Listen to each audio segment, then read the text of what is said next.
2002 চনত টিয়কৰ শিক্ষা ক্ষেত্ৰখনত নতুন দিগন্ত সূচনা কৰি প্ৰতিষ্ঠা লাভ কৰা টিয়ক জাতীয় বিদ্যালয়ৰ আজি 22 সংখ্যক প্ৰতিষ্ঠা দিৱসটি দুদিনীয়া বৰ্ণাঢ্য কাৰ্যসূচীৰে উদযাপন কৰা হৈছে। প্ৰথম দিনা পুৱা পতাকা উত্তোলন স্মৃতি তৰ্পণ আদি কাৰ্যসূচীৰ সফল ৰূপায়ণৰ পিছত আজি দ্বিতীয় দিনা মূল কাৰ্যসূচীত আৰম্ভ হয়। দ্বিতীয় দিনা প্ৰথম কাৰ্যসূচী হিচাপে বিদ্যালয়ৰ ছাত্ৰ-ছাত্ৰীসকলে প্ৰস্তুত কৰা প্ৰদৰ্শনীৰ দৰ আনুষ্ঠানিকভাৱে জ্ঞানপীঠ একাডেমীৰ অধ্যক্ষ ডক্টৰ কুমাৰ ৰফিল শইকীয়াই উদ্বোধন কৰে। তাৰ পিছতে বিদ্যালয়ৰ সংগীতেৰে মুকলি সভা আৰম্ভ হয়। অসম সাহিত্য সভাৰ বঁটা প্ৰাপক তথা বিশিষ্ট সংস্কৃত পণ্ডিত ডক্টৰ অকণ চন্দ্ৰ শইকীয়াৰ সভাপতিত্বত আয়োজিত উক্ত সভাত যোৰহাট মহাবিদ্যালয়ৰ অৱসৰপ্ৰাপ্ত উপাধ্যক্ষ ডক্টৰ ৰঞ্জিত কুমাৰ হাজৰিকা বিশিষ্ট অতিথি হিচাপে উপস্থিত থাকে।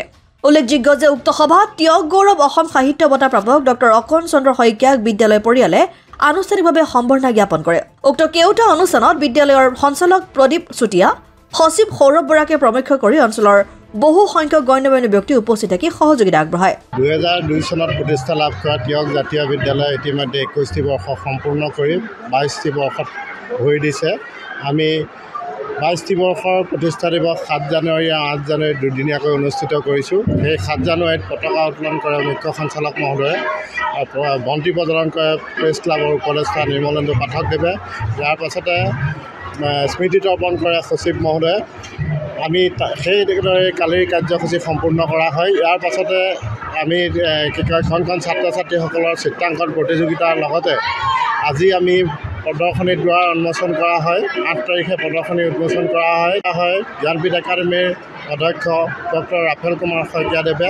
ইয়াৰ পাছতে আমাৰ মূল সভা অনুষ্ঠিত হ'ব। এই মূল সভাত বিশিষ্ট অতিথি হিচাপে আমি আমন্ত্ৰণ জনাইছোঁ যোৰহাট মহাবিদ্যালয়ৰ অৱসৰপ্ৰাপ্ত উপাধ্যক্ষ ডক্টৰ ৰঞ্জিত কুমাৰ হাজৰিকা। তাৰ লগতে সেই মূল সভাতে আমি সাহিত্য বঁটা প্ৰাপক ডক্টৰ অকণ চন্দ্ৰ শইকীয়া, যিজন আমাৰ জ্ঞানপীঠ একাডেমীৰ বৰ্তমানৰ ৰেক্টৰ হৈ আছে, তেখেত টিয়ক জাতীয় বিদ্যালয়ৰ জ্ঞানপীঠ একাডেমীৰ লগত সম্পূৰ্ণৰূপে পৰামৰ্শদাতাৰূপে জড়িত হৈ আছে। আমি তেখেতক আমি বিশেষভাৱে আজি এই সভাতে সম্বৰ্ধনা জনোৱাৰ ব্যৱস্থা কৰা হৈছে। এই 2 দিনৰ কাৰ্যসূচীত ছাত্ৰ ছাত্ৰীসকলে সম্পূৰ্ণৰূপে অংশগ্ৰহণ কৰি